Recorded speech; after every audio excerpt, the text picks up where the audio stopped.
લક્ષ્ય ન્યૂઝ, એક નજર, એક લક્ષ્ય. કલોલમાં સરકારી પ્લોટ ઉપરથી ગેરકાયદેસર દબાણ દૂર. કલોલ શહેરના પાંસર ચોકડી નજીક આવેલા સરકારી પ્લોટ પર છેલ્લા ઘણા સમયથી સ્થાનિકો દ્વારા કરવામાં આવેલા ગેરકાયદેસર દબાણો સામે કલોલ નગરપાલિકા દ્વારા કાર્યવાહી હાથ ધરવામાં આવી હતી. નગરપાલિકાના પ્રમુખ જયશ્રીબેન પટેલના માર્ગદર્શન હેઠળ અધિકારીઓ અને સ્ટાફની હાજરીમાં દબાણ દૂર કરવાની કામગીરી કરવામાં આવી હતી. નગરપાલિકા તંત્ર દ્વારા દબાણકર્તાઓને અગાઉથી નોટિસ પાઠવવામાં આવી હતી અને સરકારી જમીન ખાલી કરવાની સૂચના આપવામાં આવી હતી. ત્યારબાદ પ્રમુખ જયશ્રીબેન પટેલ અધિકારીઓ સાથે સ્થળ પર પહોંચ્યા હતા અને સ્થાનિકો સાથે ચર્ચા કરી સરકારી જમીન પરથી ગેરકાયદેસર દબાણ દૂર કરવા, સ્વેચ્છાએ દૂર કરવા સમજાવ્યા હતા.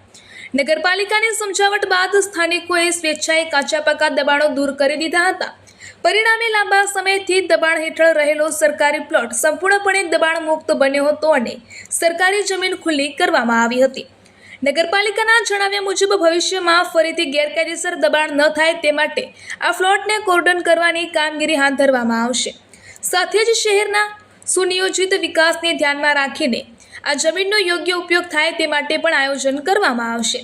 નગરપાલિકા દ્વારા જણાવવામાં આવ્યું હતું કે આવનારા સમયમાં કલોલ શહેરના માળખાકીય વિકાસને વધુ વેગ આપવા તેમજ નાગરિકોને વધુ સારી સુવિધાઓ ઉપલબ્ધ કરાવવા માટે વિવિધ વિકાસલક્ષી યોજનાઓ અમલમાં મૂકવામાં આવશે. રિપોર્ટર સંજય નાયક.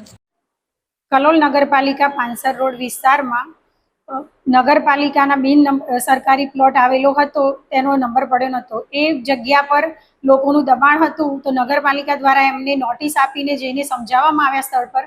તો એ લોકોએ સ્વેચ્છાએ પોતાનું દબાણ હટાવી લીધું અને અત્યારે ત્યાં નગરપાલિકા દ્વારા જગ્યાને કોર્ડન કરીને એને કવર કરવાની કામગીરી નગરપાલિકા દ્વારા ચાલુ છે.